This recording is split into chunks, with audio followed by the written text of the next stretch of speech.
all streets.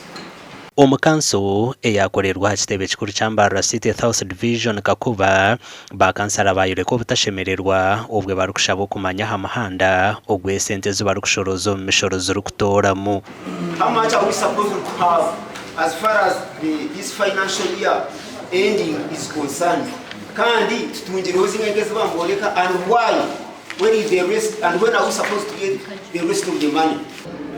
Mbarara City itweta ngo niyo center yitu ninga mother council tujibanze zindi za property tax 1.5 billion.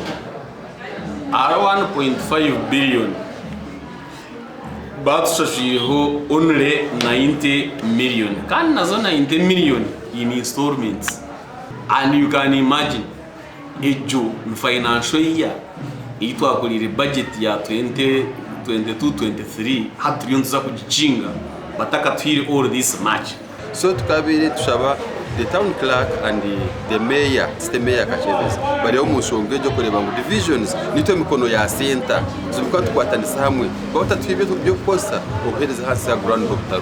Aba bayongera bashaba obukiiko oburikucondooza ha bw'enguzi omu ihanga okurugayo bakataha omu nshonga zaabo ngo ahabwa okuba entunguuka ezingamu omu byanga byabo. Mwanya abanyamahoro bono mubara kurukwata izi za property tax sente zirikwetaaga kuza Kampala ezine account yazo ahari Mbarara City.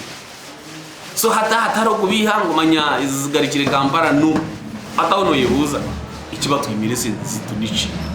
Abantu nibaha umusoro, nibaha property tax, bahereza na za license abo kuba operational munesi b'amaduka. Abantu bashashura nabwe cy'abantu nibatublaminga okureba ntubahireje obuhereza. Minister ni mwaze kigambire mwe wari acaga nguzabe kwa bano mulisa kandi ati ugira ngo yumukamazo nunda kwija kugira icyo wakora. So wari bacagangwa minister at corruption rengiro muri umusite yambarara kimanyisa munayineho kuru ngenda kusaba umwami Kachebeza urebe biwe na RCC na town clerk mukore team etarukwendwa yuko kwansa ubwo sente za government umusite yambarara. Rita atkwasabwa hika omunyishenjero kazahabwa Mbarara City nagamba ngo enshonga za sente z'emishorezi yaza kuzikoratariza areba habwe enche zitari kukozesebwa.